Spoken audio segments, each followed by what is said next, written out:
Good morning students. देखिए, कल की वीडियो में हमने तत्व और उनके प्रतीकों के बारे में अध्ययन किया था।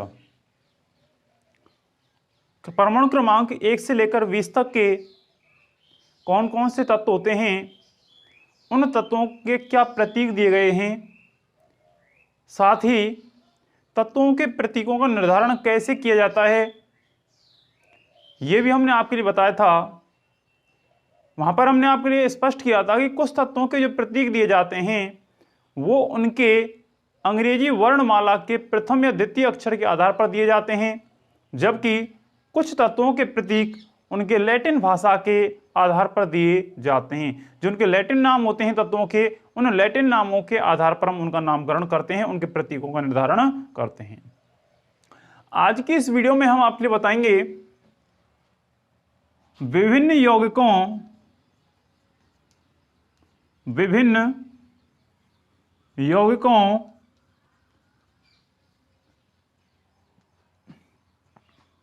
के रासायनिक नाम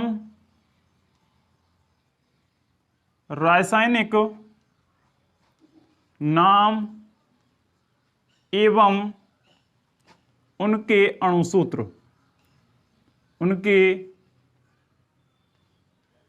अणुसूत्र मैं कक्षा 8 के विद्यार्थियों से अनुरोध करना चाहूंगा कि वो मेरे साथ साथ लिखते हुए चलें अपने रजिस्टर में।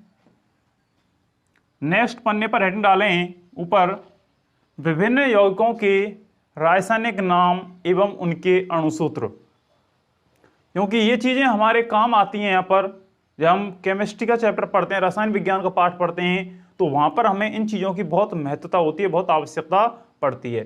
तो मैं आपके लिए विभिन्न यौगिकों के रासायनिक नाम और उनके अणुसूत्र आज की इस वीडियो में लिखा रहा हूं। लिखते चलें आप। देखिए, सबसे पहला मैं अणुसूत्र जो आपके लिखा रहा हूं वो लिखा रहा हूं, बहुत ही अहम होता है जल। जल का रासायनिक सूत्र होता है H2O। जिस अक्षर को मैं कैपिटल बड़ा बनाता हूं उसको आप बड़ा बनाएंगे, जो मैं आपको छोटा बनाता हूं उसको आप छोटा बनाएंगे। जल का होता है H2O। दूसरी बात करें ऑक्सीजन गैस। ऑक्सीजन गैस अणुसूत्र होता है O2। तीसरी बात करें ओजोन। अणुसूत्र होता है इसका O3। नंबर 4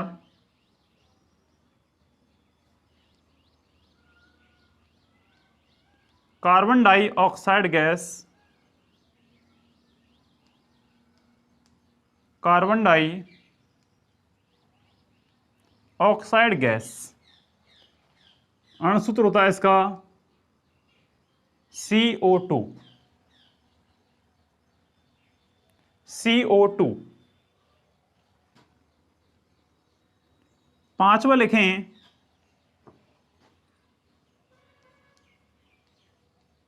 हाइड्रोक्लोरिक अम्ल।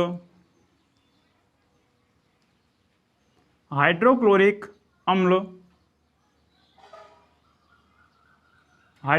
अम्ल अणुसूत्र होता है HCl।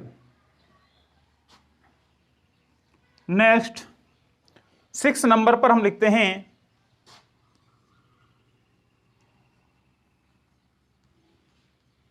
सल्फ्यूरिक अम्ल।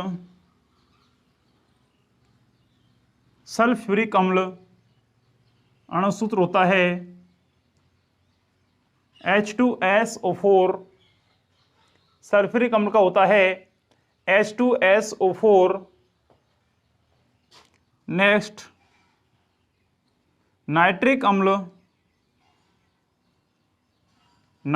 अम्ल। अणुसूत्र होता है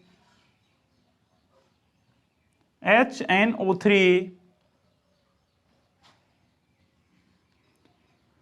आठवां लिखते हैं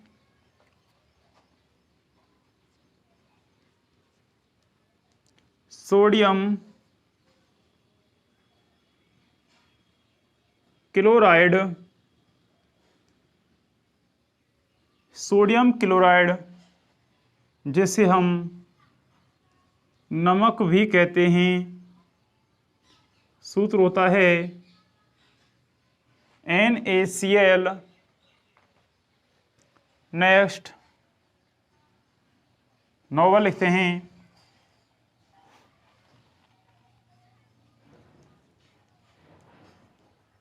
सोडियम हाइड्रोक्साइड, सोडियम हाइड्रोक्साइड जिसका सूत्र होता है NaOH। NaOH। 10वां लिखते हैं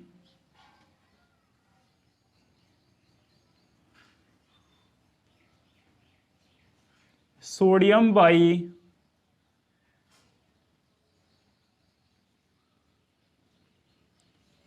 बाई कार्बोनेट जिसे हम खाने का सोडा भी कहते हैं, खाने का सोडा। सूत्र होता है NaHCO3। दोबारा देख लें 10 को। फर्स्ट नंबर जल, सूत्र होता है H2O। Second number oxygen gas, सूत्र होता है O2। थर्ड नंबर ओजोन, सूत्र होता है ओजोन का O3। कार्बन डाइऑक्साइड गैस, सूत्र होता है CO2। हाइड्रोक्लोरिक अम्ल, सूत्र होता है HCl। सल्फ्यूरिक अम्ल का होता है H2SO4। नाइट्रिक अम्ल HNO3। Sodium chloride NaCl। 9 पर है सोडियम हाइड्रोक्साइड NaOH। अगला है सोडियम बाई कार्बोनेट जिसे अपन खाने का सोडा भी कहते हैं, सूत्र होता है NaHCO3। इधर लिख रहा हूं मैं आप,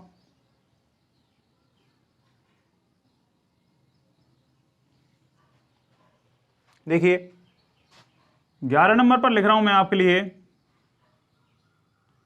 sodium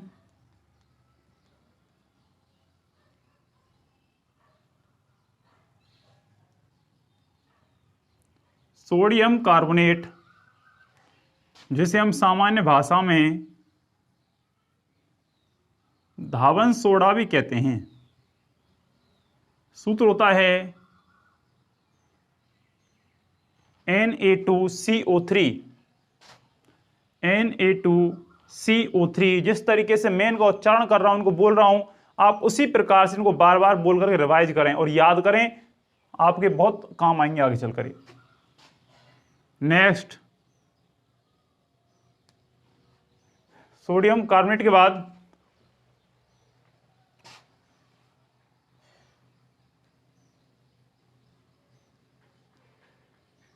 calcium oxide, calcium oxide जिसे हम बिना भुजा चूना भी कहते हैं, बिना भुजा चूना। सूत्र होता है CaO। कैल्शियम ऑक्साइड जिसे हम बिना भुजा चूना भी कहते हैं, सूत्र होता है CaO।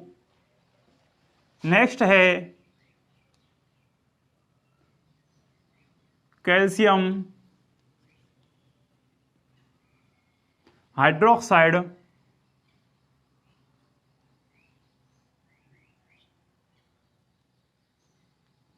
कैल्शियम हाइड्रोक्साइड जिसे हम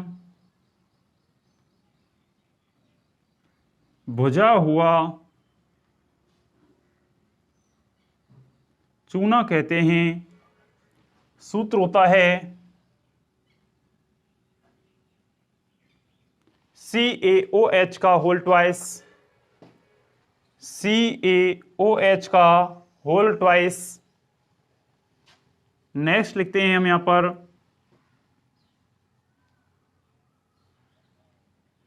कैल्शियम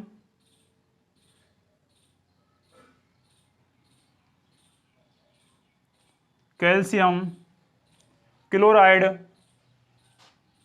सूत्र होता है CaCl2। कैल्शियम क्लोराइड सूत्र होता है CaCl2। 15 नंबर पर चलते हैं। सूत्र लिखते हैं ग्लूकोज।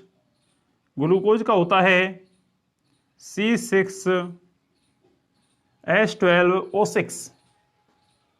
C6H12O6। 16 पर चलते हैं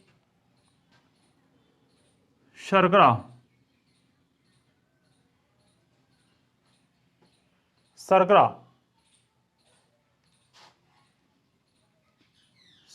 C12H22O11। शर्करा C12H22O11।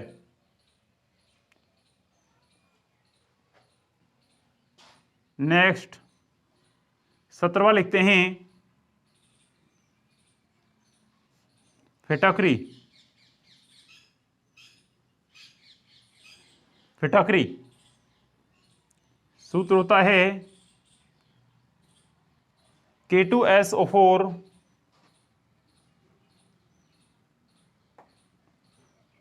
Al2SO4 का whole thrice into 24H2O। K2SO4 Al2SO4 का होल थ्राइस इंटू 24H2O। 18वां लिखते हैं यहाँ पर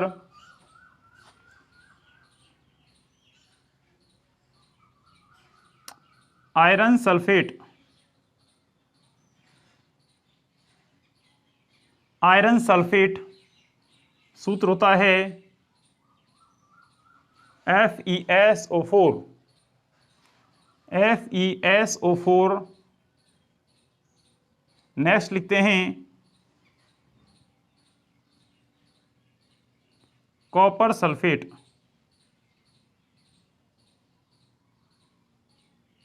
कॉपर सल्फेट जिसे हम नीला थोता भी कहते हैं।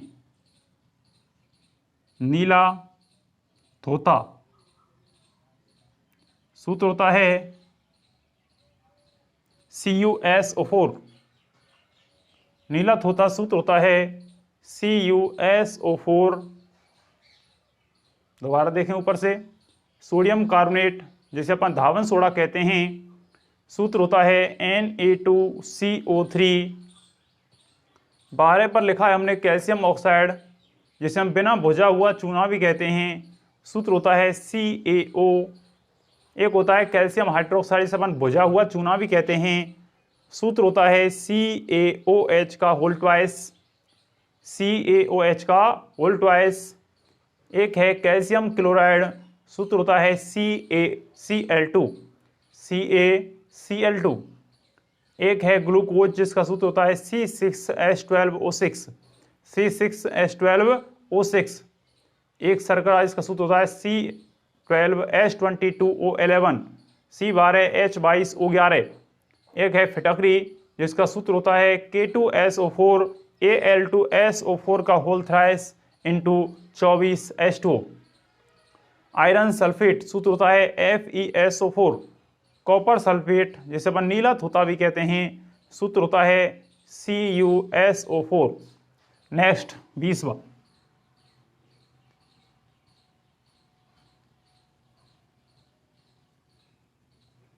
Magnesium oxide. मैग्नीशियम ऑक्साइड सूत्र होता है MgO। सूत्र होता है MgO। 21 number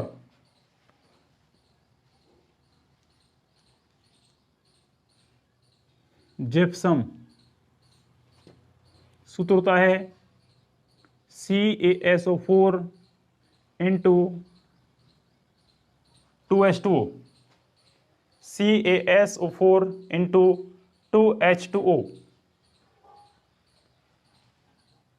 22 copper oxide,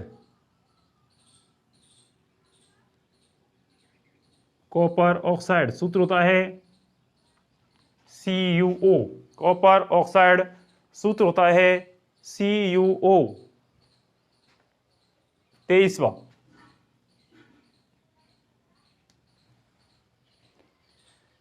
zinc sulphate, zinc sulphate सूत्र होता है ZnSO4, सूत्र होता है ZnSO4, ZnSO4। ये थे आपके 23 तक यौगिकों के नाम, उनके अणुसूत्र। कुछ के मैंने आपके सामान्य नाम भी यहां पर नोट करा दिए हैं। ये वे अणुसूत्र हैं, वे रासायनिक नाम हैं यौगिकों के जो आपके सिलेबस में बार बार आते रहते हैं। इनके अलावा भी काफ़ी आते हैं आपके सिलेबस में, लेकिन ये मुख्य रूप से इनका बार बार पुनरावृत्ति होती है, तो इनको आपको याद होना बहुत ही अति आवश्यक है। आप लिख सकते हैं इन सभी को, और लिख करके इनको बार बार याद करें, अपनी पुनरावृत्ति में लाएं, ताकि आपको आसानी से याद हो जाए। लिख सकते हैं आप।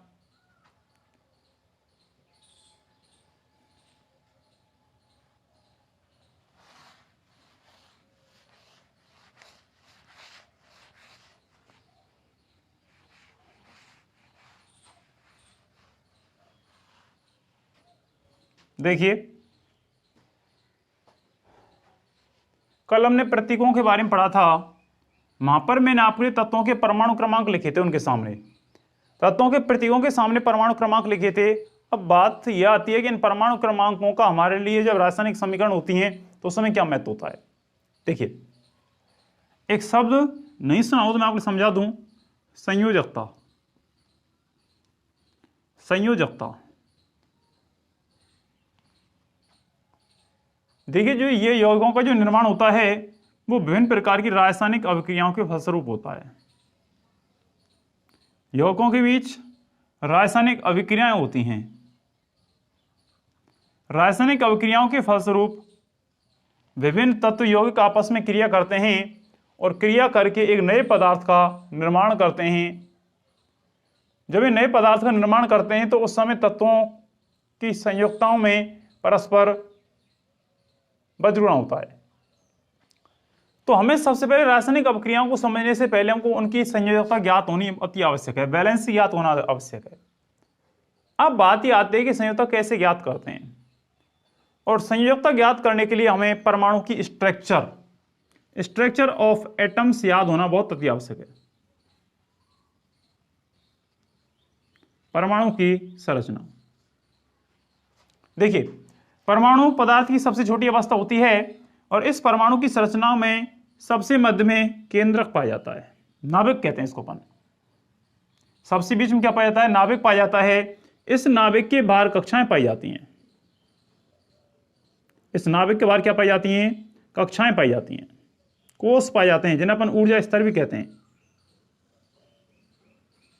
इस तरीके से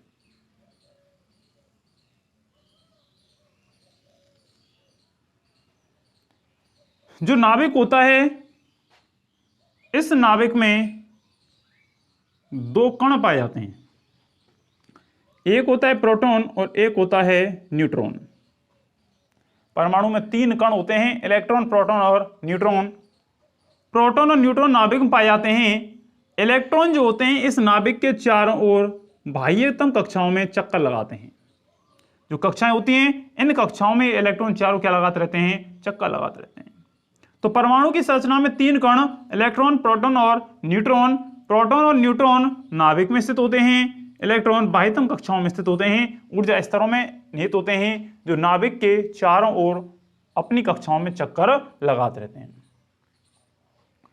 बात करें आवेश की, तो इलेक्ट्रॉन पर ऋणावेश पाया जाता है, इलेक्ट्रॉन पर ऋणावेश पाया जाता है, प्रोटॉन पर धनावेश पाया जाता है और न्यूट्रॉन आवेश रहित होता है, इस पर कोई आवेश नहीं पाया जाता है।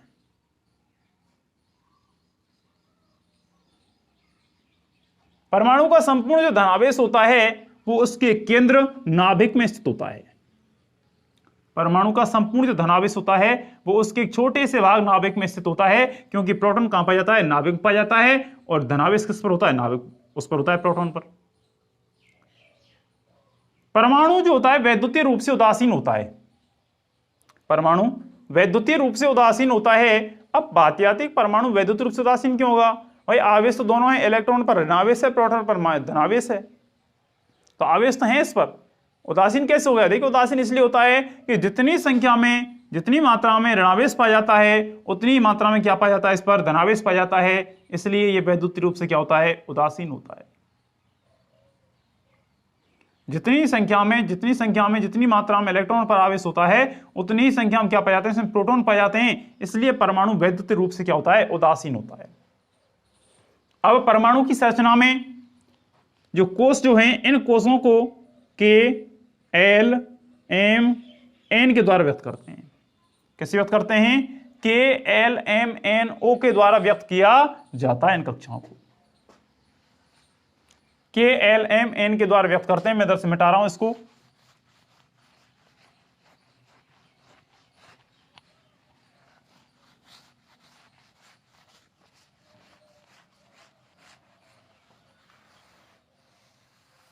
देखिए कक्षाओं को व्यक्त करते हैं K, L, M, N। K कक्षा जो होती है वो पहले नंबर की कक्षा होती है, L दूसरे नंबर की होती है, M तीसरे नंबर की होती है, N चौथे नंबर की होती है। क्रम फिक्स होता है इनका।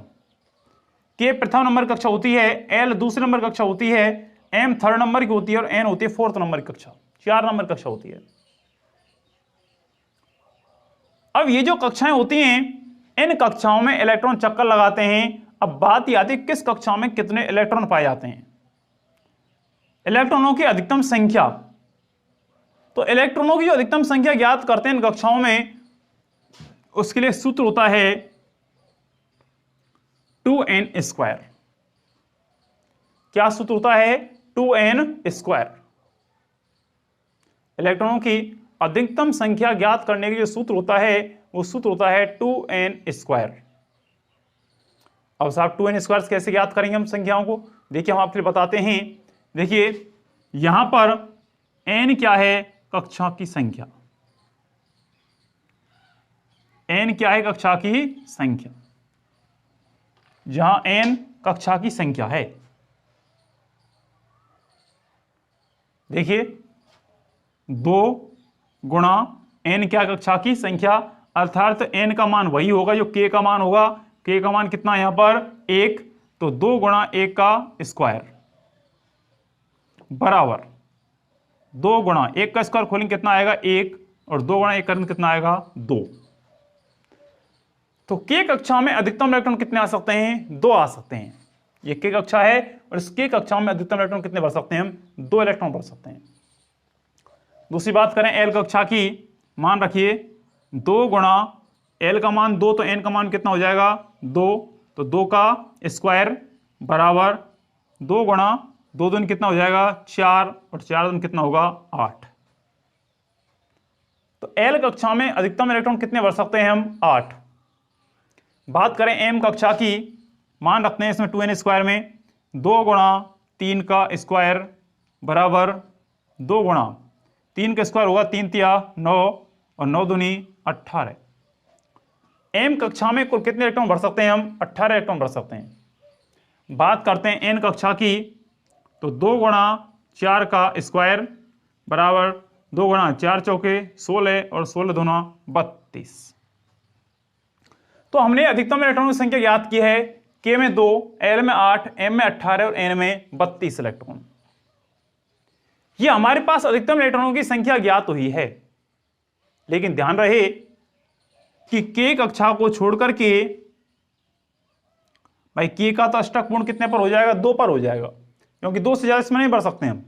लेकिन k कक्षा को छोड़ करके l कक्षा, m कक्षा और n कक्षा, इनका अष्टक पूर्ण करने के लिए हमें केवल 8 इलेक्ट्रॉन की आवश्यकता पड़ती है।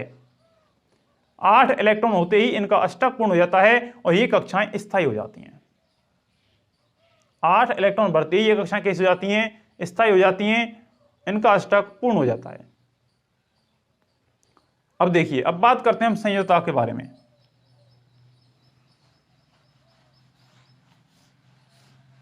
देखिए, परमाणु क्रमांक हम 1 से बताते हैं आपके लिए।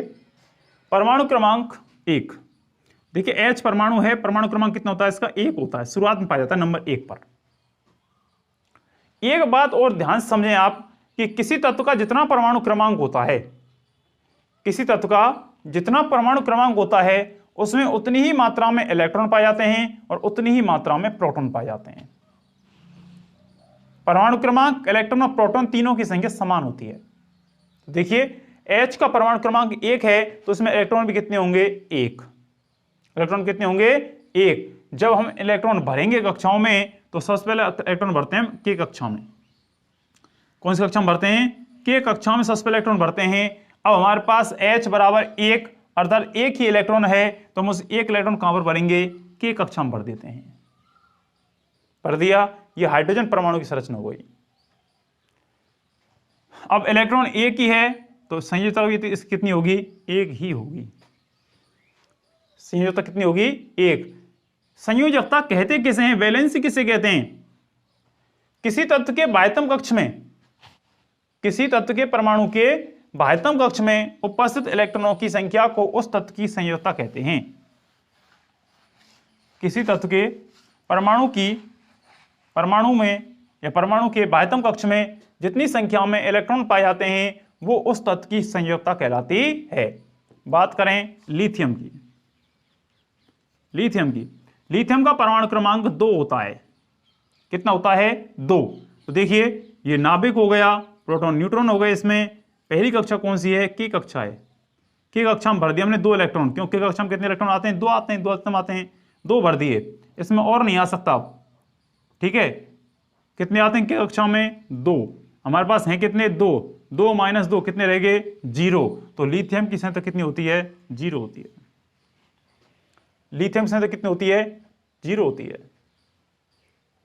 आगे बात करें, सॉरी लिथियम की नहीं, सॉरी दोबारा देखें, लिथियम नहीं, मैं हीलियम की बात कर रहा हूं। यहां पर हीलियम का 2 होता है, ध्यान से देखें, दोबारा गलत हो गया।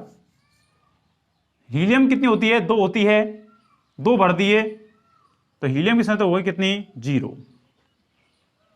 अब देखें आप लिथियम को, लिथियम का परमाणु क्रमांक होता है 3। लिथियम कितना होता है, 3 होता है। तो इलेक्ट्रॉनों की संख्या भी कितनी होगी, यहां पर 3 होगी। भरिए, ये नाभिक हो गया, प्रोटॉन न्यूट्रॉन हो गए, पहली कक्षा हो गई k कक्षा। k कक्षा में कितने इलेक्ट्रॉन आते हैं, 2 आते हैं, 2 भर दिए हमने यहां पर। इलेक्ट्रॉन विन्यास लिखिए 2। कितना बचा इसमें, 1। चलिए कोई दिक्कत नहीं, अगली कक्षा में भर देते हैं 1 इलेक्ट्रॉन को। 1 इलेक्ट्रॉन भर दिया हमने अगली कक्षा में, भर दिया यहां पर। तो 2,1, 2 k कक्षा में और l कक्षा में कितना आ गया, 1। अब परिभाषा बोली थी हमने कि किसी भी तत्व के परमाणु की बाह्यतम कक्षा में जितने इलेक्ट्रॉन पाए जाते हैं वो उस तत्व की संयोजकता कहलाती है। तो बाह्यतम कक्षा में कितने इलेक्ट्रॉन हैं, 1। तो संयोजकता कितनी होगी इसकी, 1 होगी। ये इसकी बाहरी कक्षा है, बाह्यतम कक्षा है। ये तो अंदर की हो गई k वाली, बाहरी कौन सी आ गई, l वाली, और l वाली में कितने इलेक्ट्रॉन है, केवल 1। तो संयोजकता कितनी होगी इसकी, 1। कुछ हम आगे बात करते हैं, जैसे कि 7 नंबर पर आता है नाइट्रोजन। नाइट्रोजन कितना होती है, परमाणु क्रमांक 7। देखिए इलेक्ट्रॉनों की संख्या भी कितनी होगी, इसमें 7 होगी। इलेक्ट्रॉन भरते हैं, ये इसका नाभिक हो गया, प्रोटॉन न्यूट्रॉन हो गए। की कक्षा में कितने भरे जाएंगे, 2 फिक्स हैं। दूसरी कक्षा आती है एल कक्षा। अब 7 इलेक्ट्रॉन है, 2 हमने भर दिए, इसमें कितने बचे, 5 को इसमें भर दीजिए, क्योंकि इसमें अधिकतम कितने भर सकते हैं अपन, 8, क्योंकि अष्टक पूर्ण कितने पर होता है, 8 पर होता है। हमने 5 इलेक्ट्रॉन भर दिए इसमें। तो देखिए 2,5, 2 इसमें और 5 बाहर वाले में। अब हम आपसे पूछें इसकी संख्या कितनी होगी, तो आप कहेंगे 5, क्योंकि सर जी आपने कहा था कि बाह्यतम कक्षाओं में जितने इलेक्ट्रॉन पाए जाते हैं वो उस तत्व की संयोजकता होती है, तो हम इसको 5 लिख सकते हैं। लेकिन देखिए सुनिए बेटा, एक नियम यहां पर काम करता है कि देखिए, जब इस परमाणु की संरचना के बाह्यतम कोश में, परमाणु के बाह्यतम कोश में इलेक्ट्रॉन बसते हैं 1, 2, 3, 4, ध्यान रखें, जब इस बाह्यतम कक्षाओं में इलेक्ट्रॉन बचे 1, 2, 3, 4, तो संयोजकता भी 1, 2, 3, 4 ही रहती है। अगर 1 बचे तो 1, 2 बचे तो 2, 3 बचे 3 और 4 बचे तो 4। लेकिन यदि इस बाह्यतम कक्षा में इलेक्ट्रॉन बसते हैं कितने, 5, 6, 7 या फिर 8, 5, 6, 7, 8, तो ऐसी कंडीशन में क्या करते हैं, देखिए अष्टक पूर्ण करने के लिए कितने इलेक्ट्रॉन चाहिए, 8, तो अष्टक पूर्ण होता है 8 इलेक्ट्रॉन पर। जब ऐसी कंडीशन जब आती है तो हम इन संख्याओं को 8 में से घटा देते हैं, 8 में से घटा दें। यदि 5 हैं तो 8 - 5 कितने बचे, 3, तो संख्या कितनी होगी इसकी, 3 होगी। अगर 6 बचते हैं तो 8 - 6 कितनी होगी, 2, 7 बचते हैं 1 हो जाएगी। तो ध्यान रखें, यदि इलेक्ट्रॉन बचते हैं 1, 2, 3, 4 बाह्यतम कक्षाओं में तो संख्या भी 1, 2, 3, 4 होगी, और यदि इलेक्ट्रॉन बचते हैं 5, 6, 7, 8 तो क्रम से 8 में से घटा करके उनकी संख्या ज्ञात की जाती है। तो यहां पर संख्या कितनी होगी इसकी, 3 होगी। आप निकाल कर देख सकते हैं, रफ में कोई दिक्कत आती है आप मुझे बताएं, मैं आपका सॉल्यूशन करूंगा।